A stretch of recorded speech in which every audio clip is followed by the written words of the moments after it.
ఒక ఊరి చివరున్న ఒక పూరి గుడిసె. అర్ధరాత్రి సమయం. కటిక చీకటి. మినుకు మినుకుమంటున్న ఆముదం దీపం వెలుతురులో రాములమ్మ గోడకున్న తన భర్త రంగయ్య చిత్రపటాన్ని చూస్తూ కన్నీరు మున్నీరుగా విలపిస్తోంది. గాలికి గుడిసె తలుపులు చప్పుడు చేస్తున్నాయి. ఎంత పని చేశావయ్యా రంగయ్య!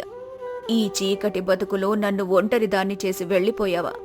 ఏ పాపం చేశానని నాకీ శిక్ష పడిందయ్యా! కళ్ళు తెరిచే నాటికే అమ్మ నాన్నలిద్దరూ కాటికెళ్ళిపోయారు. అనాథలా బతుకుతున్న నన్ను చూసి జాలిపడి నా చేయి పట్టుకున్నావు.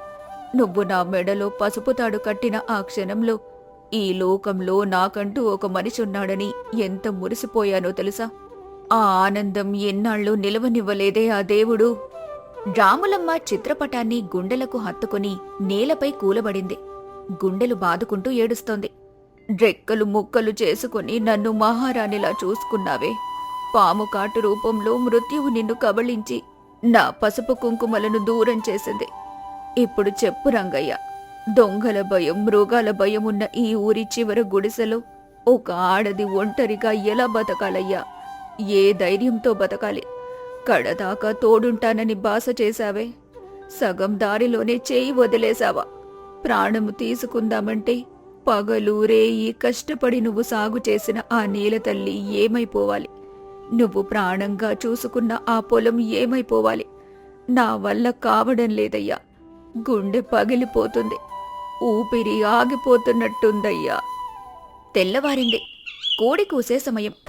రాత్రంతా ఏడ్చి కళ్ళు ఎర్రబడిన రాములమ్మ కన్నీళ్లు తుడుచుకొని గుణపం పారా పట్టుకొని తన గుడిసె పక్కనే ఉన్న చేనువైపు బరువైన అడుగులతో నడుచుకుంటూ వెళ్తోంది.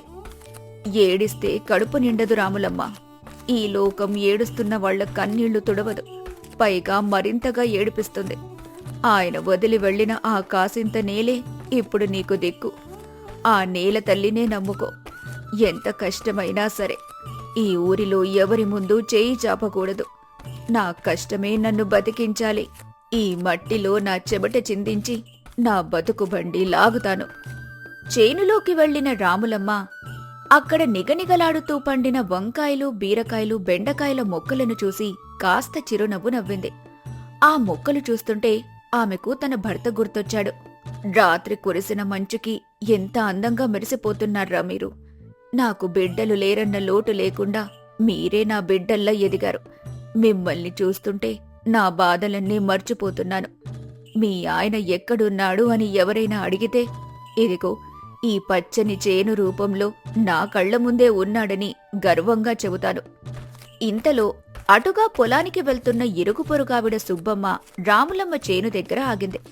సుబ్బమ్మ ముఖంలో రాములమ్మ పట్ల జాలి, కాస్త ఆందోళన కనిపిస్తున్నాయి. ఏమే రాములమ్మ, తెల్లవారక ముందే చేనులో పడ్డావు? రాత్రంతా పడుకున్నట్టు లేదే? కళ్ళు అలా ఎర్రబడ్డాయి.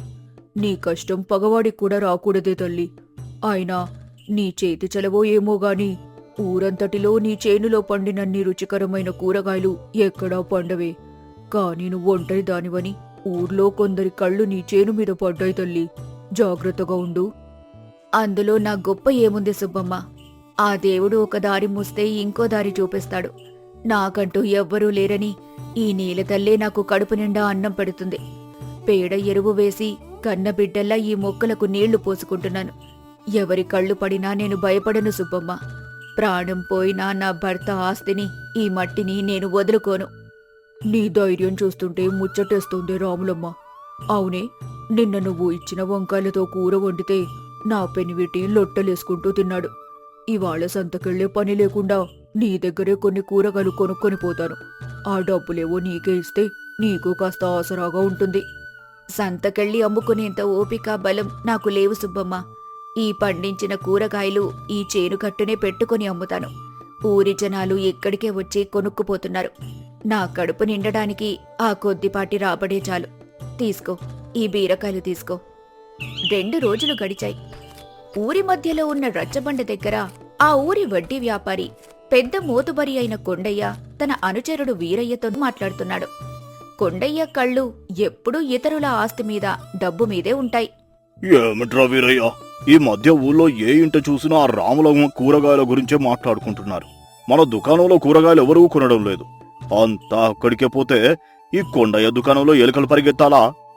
అదేంటోనయ్య కొండయ్య గారు, ఆ రాములమ్మ పండించే కాయగూరల్లో ఏదో మాయుంది. పచ్చగా నిగనిగలాడుతూ కంటికింపుగా ఉంటున్నాయి. పురుగు పట్టిన దాఖలాలు లేవు. ఊరి జనమంతా సంతకు పోవడం మానేసి ఆవిడ చేను గట్టున క్యూ కడుతున్నారు. ఆమెమో ఉన్న ధరకు కంటే తక్కువకే ఇచ్చేస్తోంది. ఇలాగైతే మన వ్యాపారం దెబ్బతింటుందయ్యా. పైగా ఆమె సామాన్యురాలు కాదయ్యా, చాలా గట్టిది. ఆడది గట్టిదైతే నాకేంట్రా? ఈ కొండయ్య కాలు కింద నలిగిపోవాల్సిందే. మొగుడు పోయి దిక్కులేని పక్షిలా పడి ఉండమంటే నా వ్యాపారానికే ఎసరు పెడుతోందా? ఒక ఆడది, అందులోనూ ఒంటరిది, దాన్ని అనగొట్టడం నాకు వెన్నతో పెట్టిన విద్య. ఎంతో మంది మగాళ్ళని మట్టి కరిపించాను. ఇదెంత నా ముందు? పద, ఆ రాములమ్మ చేను దగ్గరికి వెళ్దాం. ఆ కూరగాయలన్నీ నేనే అతి తక్కువ ధరకు కొనేసి మన దుకాణంలో 2 రెట్లు ఎక్కువ ధరకు అమ్ముతాను. కాదంటే ఆ ఊరి చివర గుడిసెలో ఎలా బతుకుతుందో నేను చూస్తాను కదా. రాములమ్మ తన చేను కట్టున ఓ చిన్న చాప పరుచుకుని తను పండించిన కూరగాయలను కుప్పలుగా పోసి అమ్ముతోంది. 2-3 పల్లెవాసులు అక్కడే ఉండి కొనుక్కుంటున్నారు. అప్పుడే కొండయ్య, వీరయ్య అక్కడికి గంభీరంగా నడుచుకుంటూ వచ్చి వాళ్లని చూడగానే అక్కడున్న వాళ్లు భయంతో పక్కకు తప్పుకున్నారు. ఏమే రాములమ్మ, వ్యాపారం బ్రహ్మాండంగా సాగుతున్నట్టుందే. మొగుడు పోయిన దుఃఖం మర్చిపోయి బాగానే డబ్బులు ఎనికేస్తున్నావు. ఒంటరి దానివని జాలి పడుతుంటే ఊళ్ళో వాళ్ళందరినీ నువ్వు గుప్పెట్లో పెట్టుకుంటున్నావా? అయ్యా, ఎవరి దుఃఖం వాళ్ల గుండెల్లోనే ఉంటుంది. దాన్ని బజార్న పడి ప్రదర్శించలేం కదా. బతకడానికి వేరే దారి లేక కష్టపడి ఈ మట్టిని నమ్ముకున్నాను. మీలాంటోళ్ళు ఇలాంటి మాటలంటే మా బోటి వాళ్ల మనసు ఎంత నొచ్చుకుంటుందో మీకు తెలియదయ్యా. నేను ఎవ్వర్నీ గుప్పెట్లో పెట్టుకోలేదయ్యా. నా నిజాయితీ చూసి వాళ్లే వస్తున్నారు. సరే సరే, నీ నీతులు నా దగ్గర చెప్పకు. ఈ కూరగాయలన్నీ ఇక మీదట ఎవరికి అమ్మకూడదు. నీ చేనులో పండిన ప్రతికాయ నా దుకాణానికే రావాలే. నేను రోజుకు 10 వరహాలు ఇస్తాను. అన్నీ కట్టగట్టి నా మనిషికిచ్చేయి. 10 వరహాలా? అయ్యా కొండయ్య గారు, నా పొలంలో రోజు 30 వరహాల విలువైన సరుకు పండుతుంది. నేను లాభాపేక్ష లేకుండా 20 వరహాలకు ఊరి వాళ్లకు అమ్ముకుంటున్నాను. నా శ్రమనంతా పక్కన పెట్టి మీరడిగే ధరకిస్తే నేను పస్తులుండాల్సిందేనయ్యా. నన్ను క్షమించండి. నేను మీకు నా సరుకివ్వలేను. ఎవరికో అమ్ముకోవడం కంటే నేనే నా చేతుల మీదుగా ఊరి వాళ్లకు అమ్ముకుంటాను. ఎంత ధైర్యమే నీకు? నన్నే ఎదిరిస్తావా? నీకు దిక్కెవరున్నారని ఎగిరెగిరి పడుతున్నావు. ఈ కొండయ్య తలుచుకుంటే రాత్రికి రాత్రి నీ చేను కాలి బూడిదవుతుంది. నీ గుడిసె నేలమట్టం అవుతుంది. దిక్కులేని దానివి, నోరు మూసుకుని నేను చెప్పిన ధరకు సరుకిచ్చాయి. లేదంటే ఈ ఊళ్ళో నిన్ను ఎవరు బతకనివ్వరు. రేపటికల్లా సరుకు నా దుకాణంలో ఉండాలి, అంతే. కొండయ్య కోపంతో అక్కడ్నుంచి వెళ్లిపోతాడు. రాములమ్మ చేతిలో ఉన్న బీరకాయ కింద పడిపోతుంది. భయంతో వణికిపోతూ అక్కడే కూలబడుతుంది. అక్కడున్న ఊరి జనాలు ఏమీ మాట్లాడలేక తలదించుకొని వెళ్లిపోతారు. ఎంత ఘోరం! ఆడది ఒంటరిదైతే ఈ సమాజం ఎందుకిలా కాటేయాలని చూస్తుంది. నేను ఎవ్వర్నీ ఏమీ అడగలేదే, ఎవరి దగ్గర చేయి చాపలేదే. నా కష్టం నేను పడుతుంటే ఈ రాబందుల కళ్ళు నా మీద ఎందుకు పడ్డాయి? మొగుడు లేని ఆడదంటే అంత లోకువా? ఇప్పుడు నేనేం చెయ్యాలి? ఎవరికి చెప్పుకోవాలి నా గోడు? లేదు, ఇక్కడే భయపడితే ఈ బతుకు ఇక్కడితోనే ఆగిపోతుంది. ఆ దొరగారి దగ్గరికి వెళ్తాను. ఆయన చాలా మంచివారు, న్యాయం తెలిసినవారు. మధ్యాహ్న సమయం. రాములమ్మ జమీందారు గడివైపు నడుచుకుంటూ వెళ్తోంది. మండువేసవి ఎండ, నేల కాలుతోంది. చెప్పులు లేని ఆమె పాదాలకు ముళ్ళు గుచ్చుకుంటున్నా లెక్క చేయకుండా నడుస్తోంది. ఆమె మనసులో ఉన్న ఆవేదన ఆ ఎండ కంటే ఎక్కువగా దహించివేస్తోంది. ఆడదానికి ఆసరా లేకపోతే అడుగడుగునా ప్రమాదాలే. ఈ కాలికి గుచ్చుకునే ముళ్ళు పెడుతున్న బాధ కంటే ఆ కొండయ్య అన్న మాటలు నా గుండెల్లో దిగి ఇంకా ఎక్కువగా బాధపెడుతున్నాయి. అన్యాయం జరిగిందని ఊరుకుంటే రేపు ఈ కొండయ్య నన్ను ఆ గుడిసెలో కూడా బతకనిపడు. దొరగారు నా మొర వింటారో లేదో, నా వైపు నిలబడతారో లేదో. వినకపోతే ఇక పాడుబడిన బావిలో దూకి ప్రాణం తీసుకోవడం తప్ప నాకు వేరే దారి లేదు. దేవుడా, నా కష్టానికి నువ్వే సాక్షివి సామి. దొరగారి గడి ఆవరణ. రచ్చబండ మీద 60 ఏళ్ల వయసున్న జమీందారు దొరగారు ఆసీనులై ఉన్నారు. పక్కన్నే గ్రామ పెద్దలు కూర్చొని ఉన్నారు. రాములమ్మ భయపడుతూ వెళ్లి దొరగారి ముందు 2 చేతులు జోడించి నిలబడింది. అప్పటికే తన మీద ఎక్కడ చాడీలు చెబుతుందోనన్న భయంతో కొండయ్య కూడా అక్కడికొచ్చాడు. దొరగారికి నా నమస్కారాలయ్యా. మీ పాదాల సాక్షిగా నాకు న్యాయం చెయ్యాలయ్యా. నా మొగుడు పోయినా ఎవరి ముందు చేయి చాపకుండా నాకున్న కూసింత చేనులో కూరగాయలు పండించుకొని బతుకుతున్నానయ్యా. రేయింబవళ్ళు ఆ మట్టిలో శ్రమపడుతున్నానయ్యా. ఈ కొండయ్య గారొచ్చి నా సరుకంతా సగం ధరకు ఆయనకే ఇచ్చేయాలని, లేదంటే నా చేను తగలబెడతానని బెదిరిస్తున్నారయ్యా. దిక్కులేని దాన్ని, ఒంటరిదాన్ని, నా వల్ల కాదయ్యా ఈ కష్టం. ఆయన అధికారానికి ఎదురు నిలిచే శక్తి నాకు లేదయ్యా. ఆ, అబద్ధం దొరగారు. ఈమె సరుకెవరు కొనక ఎండకు ఎండిపోతుంటే నేనే జాలిపడి ఆ సరుకంతా కొంటారని ఆసరా ఇవ్వబోయానయ్యా. ఈవిడ గయ్యాలిది దొరగారు. నేను సాయం చేయబోయినా నా మీద లేనిపో నిందలేస్తోంది. మొగుడు లేనిది ఒంటరిదాన్ని నేను జాలిపడితే నాకెదురు తిరుగుతోంది దొరగారు. నోరు మూయకొండయ్యా, నీ బుద్ధి నాకు తెలియనిదా? ఊళ్ళో ఎవరికి కష్టం వచ్చినా గద్దలా వాలిపోయే గుణం నీదే. జాలి, దయ అనే పదాలు నీ నోటి నుండి వస్తుంటే వినడానికి అసహ్యంగా ఉంది. ఆవిడ సరుకు అమ్ముడు పోవడం లేదంటున్నావు. నిన్న మా ఇంటికి వచ్చిన వంకాయలు ఎక్కడివనుకున్నావు? ఆవిడ పండించినవే. ఆవిడ సరుకు నాణ్యత ఊరంతటికి తెలుసు. తప్పు చేసి మళ్ళీ అబద్ధాలాడుతున్నావా? దొరగారు రాములమ్మ వైపు తిరిగి అత్యంత ఆప్యాయంగా, మృదువుగా మాట్లాడారు. రాములమ్మ, ముందా కన్నీళ్లు తుడుచుకో తల్లి. నువ్వు ఒంటరిదానివి కాదమ్మా.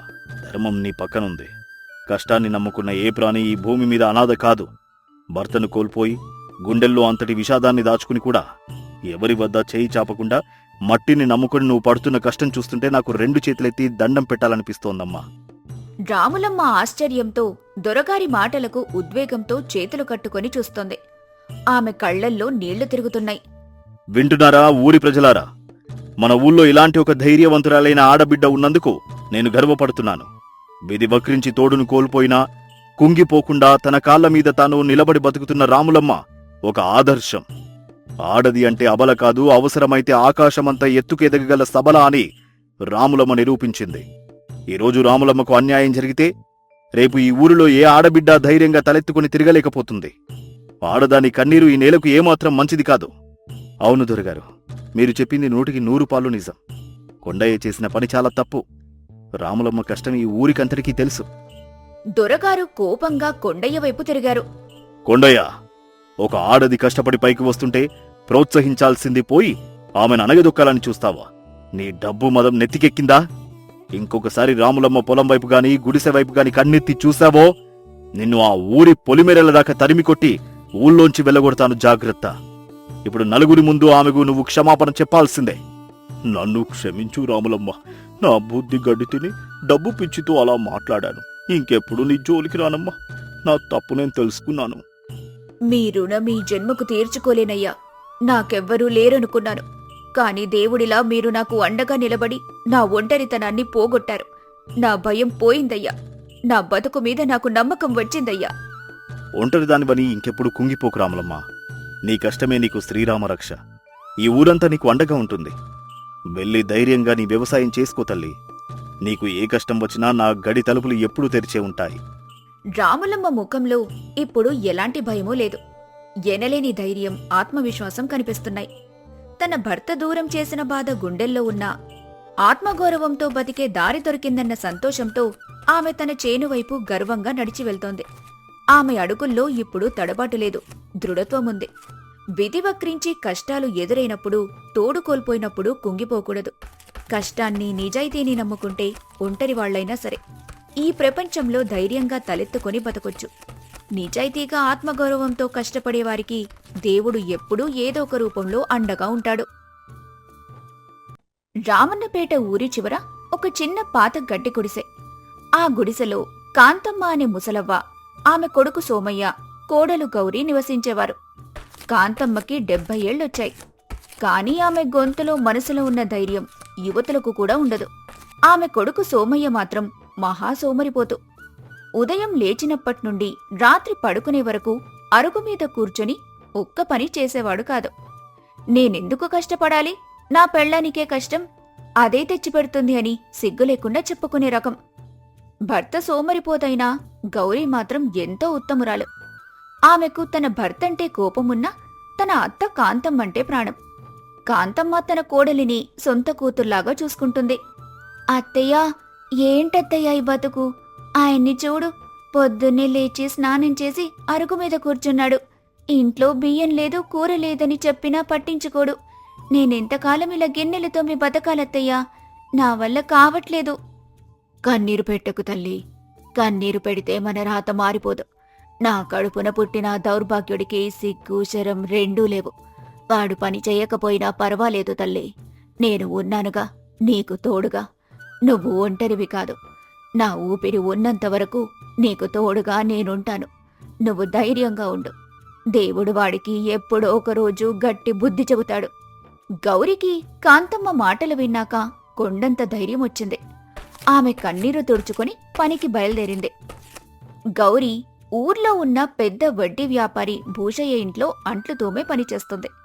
భూషయ్య కర్కశుడైన అతని భార్య అన్నపూర్ణ మాత్రం చాలా మంచి మనసున్న ఆవిడ. గౌరీ కష్టం చూసి ఆమెకు రోజూ దూరం నుండి సహాయం చేస్తుంది. గౌరీ వేడి నీళ్లతో గిన్నెలు కడుగుతోంది. అన్నపూర్ణ ఆమె దగ్గరికొచ్చింది. గౌరీ, ఈ రోజు నీ ముఖం చాలా వాడిపోయింది. ఆకలితో ఉన్నావని నాకు తెలుస్తోంది. ఆ సోమరి భర్త నిన్ను పిచ్చిదాన్ని చేస్తున్నాడు. ఈ గిన్నెలు కడగడం అయిపోయాక ఇంటికి వెళ్లే ముందు లోపల వంటగదిలో నీకోసం అన్నం కూర పెట్టాను. నువ్వు ప్రశాంతంగా కూర్చొని తిని మిగిలింది మీ అత్తయ్య కోసం క్యారేజీలో తీసుకెళ్ళు. అమ్మా, మీరు నాకు సాక్షాత్తు దేవతమ్మా. నా భర్త నాకు అన్నం పెట్టకపోయినా మీరు పెట్టిన అన్నంతోనే నేను మా అత్తయ్య బతుకుతున్నాం. మీకు ఎప్పటికీ రుణపడి ఉంటాను. గౌరీ పనిచేస్తుండగా ఆకాశమంతా నల్లటి మబ్బులతో కమ్ముకుంది. ఉరుములు మెరుపులతో వర్షం మొదలైంది. చిన్నగా మొదలైన వర్షం చూస్తూ చూస్తుండగానే కుండపోతగా మారింది. గౌరీ పని అయిపోయింది. కాని వర్షం బీభత్సంగా పడుతుండటంతో ఆమె అక్కడే చాలాసేపు ఆగిపోయింది. గంటలు గడుస్తున్నా కాని వర్షం తగ్గలేదు. చీకటి పడుతోంది. వీధులన్నీ బురద కాలువల్లా మారాయి. గౌరీ, వర్షం తగ్గేలా లేదు. ఆకాశం బద్దలయ్యేలా ఉంది. చీకటి పడిపోతే నీకు దారిలో పచ్చి కనిపించదు. ఇప్పుడే మెల్లగా వెళ్ళిపోతల్లి, జాగ్రత్త. గౌరీ తల ఊపి తన చేతిలో అన్నం డబ్బా పట్టుకుని బయలుదేరింది. వర్షం నుండి తలదాచుకోవడానికి తన దగ్గర కనీసం గొడుగులేదు.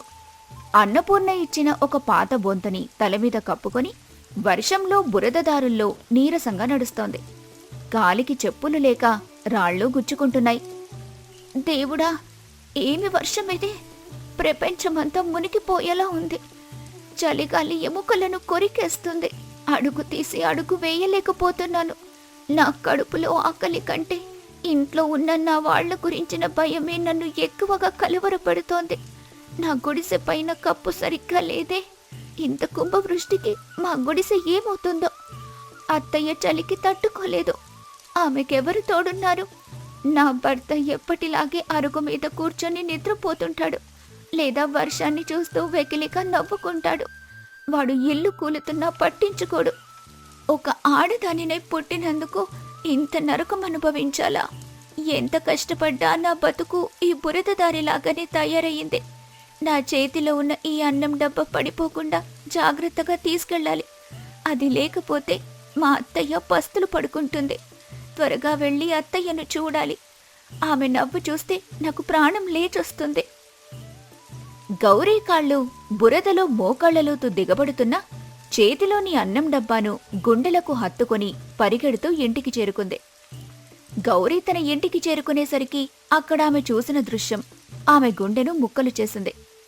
భయంకరమైన గాలికి వర్షానికి వాళ్ల చిన్న గడ్డి గుడిసె పూర్తిగా కూలిపోయి నేలమట్టమైపోయింది. గుడిసె గోడలు బురదగా మారి కొట్టుకుపోయాయి. లోపలున్న సామాన్లంతా నీళ్లల్లో తేలుతున్నాయి. ఒకప్పుడు వాళ్లకు నీడనిచ్చిన గూడు ఇప్పుడు బురద కుప్పలా మారింది. అక్కడే బయటున్న ఒక పెద్ద చెట్టు కింద ముసలవ్వ కాంతమ్మ వర్షానికి తడుస్తూ నించొని ఉంది. ఆమె పక్కన్నే సోమయ్య చెట్టుపోతుకి ఆనుకొని ఏం చెయ్యాలో తెలియక ఒక రాతిశిలలా కూర్చొని ఉన్నాడు. వాననీళ్లు అతని ముఖం మీద పడుతున్నా చేత్తో తుడుచుకునే ఓపిక కూడా లేనివాడిలా ఉన్నాడు. కన్నతల్లి గజగజ వణికిపోతున్నా వాడి కనురెప్ప కూడా అదర్లేదు. గౌరీ చేతిలో ఉన్న అన్నం డబ్బా కింద జారిపోయింది. ఆమె బురదలో మోకాళ్ల మీద కూర్చొని బోరున ఏడవటం మొదలుపెట్టింది. అయ్యో, నా ఇల్లు కూలిపోయిందే! నా రాత ఇంత ఘోరంగా రాసి పెట్టావేమ్రా దేవుడా! పొద్దున్లేచి అంట్లు తోమి 100 మాటలు పడి తెచ్చిన నా కష్టమంతా ఈ వర్షంలో కొట్టుకుపోయింది. నేనిప్పుడు ఎక్కడికి వెళ్ళాలి? చలితో వణుకుతున్న మా అత్తయ్యను ఎక్కడ దాచాలి? గౌరీ ఏడుస్తూ సోమయ్య వైపు చూసింది. ఆమె కళ్లల్లో బాధ కట్టలు తెంచుకొని కోపంగా మారింది. మీరు కూర్చున్నారు చూడండి, సిగ్గులేదు మీకు? మీ తల్లి వర్షంలో తడుస్తూ వణికిపోతుంటే ఒక దుప్పటి కప్పాలన్న స్పృహ కూడా లేకుండా మీరేమో అహంకారంతో శిలలా కూర్చున్నారు. ఇంటికి యజమానిగా మీరేం ఉద్ధరించారు? గుడిసె కూలిపోతుంటే ఒక్క కర్రనైనా ఆపడానికి పట్టుకున్నారా? మగవాడివని చెప్పుకోవడానికి మీకసలు అర్హతుందా? మీకంటే ఆ పశువులే నయం. అవి కూడా వానొస్తే తమ పిల్లల్ని కాపాడుకుంటాయి. సోమయ్య తలదించుకున్నాడు. కాని అతనిలో ఎలాంటి చలనం లేదు. గౌరీ, లేవు తల్లి, కన్నీరు పెట్టకు. నువ్వు కన్నీరు పెడితే ఈ వర్షం ఆగిపోదు, మన ఇల్లు తిరిగిరాదు. ఏడ్చేవాళ్లని చూసి ప్రకృతి కూడా నవ్వుతుంది. ఈ సోమరి వెధవ గురించి వదిలేయ్. వాడు చచ్చిన శవంతో సమానం. శవం ఎప్పుడైనా ఇంటిని కాపాడుతుందా? నువ్వు లేవు, నేనున్నాను. మన ఇల్లు కూలితే ఏమైంది? మన 2 చేతులు బాగున్నాయి. మన ధైర్యం గాలికి కొట్టుకుపోలేదు. దేవుడు మనకింకా ఊపిరిచ్చాడు. మనం మళ్ళీ ఇల్లు కట్టుకుందాం. కాంతమ్మ మాటలు వర్షం హోరును మించి వినిపించాయి. ఆమె వయసైపోయినా గుండె నుండి వచ్చిన ఆ మాటలు గౌరీలో కొత్త ప్రాణం పోశాయి. వర్షం ఇంకా పడుతూనే ఉంది. కింద నేలంతా నీళ్లతో మునిగిపోయింది. ఎక్కడ చూసినా మోకాల్లోతు నీళ్లు పారుతున్నాయి. గౌరీ, మనమిప్పుడు కింద నేల మీద గుడిసె కట్టినా మళ్ళీ వర్షం వస్తే నీళ్లల్లో కొట్టుకుపోతుంది. నాకొక అద్భుతమైన ఆలోచనొచ్చింది తల్లి. ఆ పెద్ద మర్రి చెట్టు చూడు. దానికి 2 పెద్ద కొమ్మలు, మొదలు చాలా దట్టంగా ఉన్నాయి. మనం ఆ చెట్టు పైన కొమ్మలకి మధ్య కట్టెలు పెట్టి ఒక మంచెలాగా కడతాం. దానిపైన గడ్డి కప్పుకుందాం. కింద నీళ్లు ఎంత ఎత్తుకొచ్చినా అవి చెట్టు కింద నుండి వెళ్ళిపోతాయి. మన ఇల్లు మాత్రం పైన పక్షిగూడులా క్షేమంగా ఉంటుంది. గౌరికి ఆ ఆలోచన అద్భుతంగా అనిపించింది. అవునత్తయ్య, మీరు చెప్పింది నిజమే. చెట్టు మీదైతే వర్షం నీళ్లు మనల్ని ఏమీ చేయలేవు. మన ప్రాణాలకు రక్షణుంటుంది. ఇద్దరూ కలిసి చెట్టు మీద ఇల్లు కట్టడానికి సిద్ధమయ్యారు. నీళ్లల్లో తేలుతున్న పెద్ద పెద్ద కర్రలను, బొంగులను వానలో తడుస్తూనే లాగుకుంటూ వచ్చారు. సోమయ్య వాళ్లు చేస్తున్న పని చూసి వెటకారంగా నవ్వాడు. పిచ్చిదాన్లారా, ఈ వర్షంలో మీకు చెట్టు మీద ఇల్లు కావాలా? మీరేమన్నా కోతులా, పక్షులా చెట్టు మీద ఉండడానికి? ఒక ముసలిది, ఒక ఆడమనిషి కలిసి ఇల్లు కడతారా? ఆ కర్రలెత్తి చెట్టు మీద పెట్టే సత్తువ మీకుందా? మీ వల్లంతా బురద రాసుకుని చావడం తప్ప మీరు సాధించేదేమీ లేదు. కూర్చోండి ఇక్కడ చప్పుడు కాకుండా. నేను చూస్తానుగా మీరెలా కడతారో. సోమయ్య మాటలకు గౌరీ, కాంతమ్మ ఎలాంటి సమాధానం ఇవ్వలేదు. వాళ్ల కష్టంతోనే అతనికి బుద్ధి చెప్పాలి అనుకున్నారు. గౌరీ, కాంతమ్మ వర్షంలో తడుస్తూ చలికి వణుకుతూ కూడా ఆగలేదు. కర్రలను ఇద్దరూ కలిసి మోసుకుంటూ చెట్టు దగ్గరికి తెచ్చారు. కాంతమ్మ వయసు సహకరించకపోయినా ఆమె పట్టుదల ఆమెను నడిపిస్తోంది. గౌరీ తాడు తీసుకుని చెట్టు కొమ్మలకు ఎక్కింది. కాంతమ్మ కింద నుండి కర్రనిస్తుంటే గౌరీ దాన్ని గట్టిగా తాడుతో కట్టి ఒక మంచెలాగా తయారు చేసింది. సోమయ్య చెట్టుకి ఆనుకొని ఇవన్నీ చూస్తున్నాడు. అతనికి తెలియకుండానే అతని మనసులో ఏదో పెనుమార్పు జరుగుతోంది. తన తల్లి వణుకుతూ కర్రనెత్తుతుంటే అతని గుండెలో ఒక్కసారిగా తుఫాను రగిలింది. నేను మగవాడినా? అసలు నేనొక మనిషినా? నా కళ్ళ ముందు 70 ఏళ్ళు వచ్చిన నా తల్లి ముసలి ప్రాణాన్ని లెక్క చేయక ఇంటి కోసం కష్టపడుతుంది. నా కోసం, నా సోమరితనం కోసం రోజు అంట్లు తోమే నా భార్య రక్తం చిందిస్తోంది. నేను మాత్రం ఇన్నాళ్ళు దండగా తిండి తిని నా ఒళ్ళు పెంచాను, కానీ దాన్ని నా వాళ్ళ కోసం ఒక్కరోజు కూడా కష్టపెట్టలేదు. నా భార్య పరుల ఇళ్లలో పనిచేస్తుంటే ఆ పైసలతో నేను దర్జాగా బీడీలు తాగాను. ఎంత నీచుడిని నేను! నా తల్లి 9 మాసాలు మోసి కనిపించిన తల్లి ఈ వయసులో బరువైన కర్రలు మోస్తుంటే చూస్తూ ఎలా కూర్చోగలుగుతున్నాను? ఛీ, నా బతుకు దేనికి? ఈ వర్షంలో నా సోమరితనం మొత్తం కొట్టుకుపోవాలి. నా భార్య తల్లి ఏడుస్తుంటే చూసి నవ్విన నా అహంకారం చచ్చిపోవాలి. నా నెత్తురు నా వాళ్ళ కోసం చిందించాలి. ఇంక నేను ఇలా కూర్చుంటే ఆ దేవుడు కూడా నన్ను క్షమించడు. ఈ రోజుతో పాత సోమయ్య చచ్చిపోయాడు. సోమయ్య గట్టిగా ఏడుస్తూ పరుగు పరుగున వెళ్లి కాంతమ్మ చేతిలో ఉన్న భారీ కర్రను తన భుజాల మీదకి ఎత్తుకున్నాడు. అతని వేగం చూసి గౌరీ ఆశ్చర్యపోయింది. అవ్వా, నన్ను క్షమించవ్వా. నేను చచ్చిపోయాననుకున్నాను, కానీ నీ ధైర్యం నాకీరోజు మళ్ళీ ప్రాణం పోసింది. ఇన్నాళ్ళు కళ్ళుండి గుడ్డివాడిలా బతికాను. గౌరీ, నన్ను క్షమించు. నీ మగడు ఇంకా బతికే ఉన్నాడు. మీరు పక్కకి తప్పుకోండి. ఈ ఇల్లు నేను కడతాను. నా చేతుల్లో ప్రాణమున్నంత వరకు మిమ్మల్ని కష్టపడనివ్వను. గౌరీ కాంతమ్మ ఇద్దరూ ఆశ్చర్యంతో నమ్మశక్యం కాని ఆనందంతో సోమయ్య వైపు చూశారు. వాళ్ల కళ్లల్లో ఆనంద బాష్పాలొచ్చాయి. సోమరిపోతుగా ఉన్న అతని మనసు మారింది. అతనిలో మనిషి నిద్రలేచాడు అని వాళ్లు సంతోషించారు. సోమయ్య వాళ్ళిద్దరికీ విశ్రాంతినిచ్చి తానే స్వయంగా చెట్టెక్కి బరువైన కర్రలను లాగి మంచెను అత్యంత గట్టిగా కట్టాడు. ముగ్గురూ కలిసి ఆ వర్షంలోని చెట్టు కొమ్మలకు గట్టిగా బొంగులు కర్రలు కట్టి దానిపైన టార్పలిన్ మరియు ఎండుగడ్డి కప్పారు. చెట్టుపైన ఒక అందమైన భద్రమైన మంచె ఇల్లు తయారైంది. కింద వర్షం నీళ్లు ఉధృతంగా పారుతున్నా పైన వాళ్ల ఇల్లు క్షేమంగా ఉంది. వర్షం ఇంకా కురుస్తూనే ఉంది. కాని ఇప్పుడు వాళ్లకు ఎటువంటి భయం లేదు. వాళ్లు కట్టుకున్న చెట్టు మీద ఇంట్లో ముగ్గురు వెచ్చగా ఎంతో భద్రంగా కూర్చొని ఉన్నారు. కింద నీళ్లు ప్రవహిస్తున్నా పైన వాళ్లు ప్రశాంతంగా ఉన్నారు. గౌరీ పడేసిన అన్నం డబ్బాను సోమయ్య వెతికి తెచ్చాడు. గౌరీ ఒక చిన్న మట్టి పొయ్యి వెలిగించి అన్నపూర్ణ ఇచ్చిన అన్నం కూరను వేడి చేసింది. ఆ వర్షం చలికి మట్టి పొయ్యి వేడి ఎంతో హాయిగా ఉంది. అత్తయ్య, నువ్వు లేకపోతే ఈరోజు మేము లేము. మీ ధైర్యం, మీ ఆలోచన వల్ల ఈరోజు మనం క్షేమంగా ఉన్నాం. ఈ చెట్టు మీద ఇల్లు మనకొక కొత్త ప్రపంచంలో ఉందత్తయ్య. ఇది నా ఆలోచన మాత్రమే తల్లి, కాని దానికి ప్రాణం పోసింది మీ ఇద్దరి శ్రమ. కష్టమొచ్చినప్పుడు మనం భయపడకుండా నిలబడితే ప్రకృతి కూడా మనకు తోడుగా ఉంటుంది. సోమయ్య గౌరీ చేతులు పట్టుకున్నాడు. అతని కళ్లల్లో ఎప్పుడు సోమరితనం లేదు, అంతులేని బాధ్యత ఉంది. గౌరీ, కాంతమ్మ, ఈరోజు వర్షం మా గుడిసెనే కాదు, నాలోని సోమరితనాన్ని కూడా ఎప్పటికీ కొట్టుకుపోయేలా చేసింది.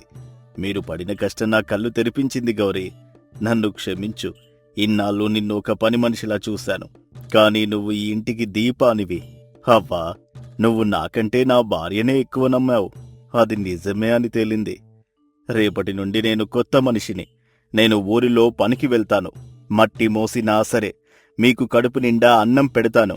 నువ్వు ఇంకా ఎవరి ఇంట్లో అంట్లు తోమకూడదు గౌరీ. ఈ వర్షం నా కళ్ళు తెరిపించింది. ఈ చెట్టు మీద మనం కట్టుకున్నది ఇల్లు కాదు, నా కొత్త జీవితానికి పునాది. సోమయ్య మాటలు విన్న గౌరికి ఏడుపొచ్చేసింది. ఆమె సంతోషంతో భర్తను హత్తుకుంది.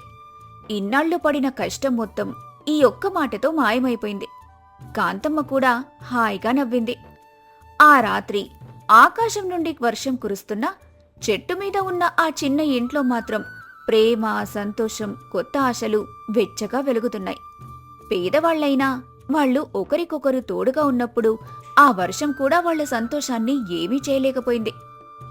కష్టం వచ్చినప్పుడు గుండె నిబ్బరంతో ఆలోచిస్తే ప్రతి సమస్యకు ఒక మార్గం ఉంటుంది. ఆడపిల్లల శ్రమ, ఓపిక ఎంతటి సోమరిపోతూ మగవాడినైనా మార్చేసి బాధ్యత తెలుసుకునేలా చేస్తుంది. మనం ధైర్యంగా ఉంటే ప్రకృతి విపత్తులు కూడా మన జీవితానికి ఒక కొత్త పునాదిలా మారుతాయి.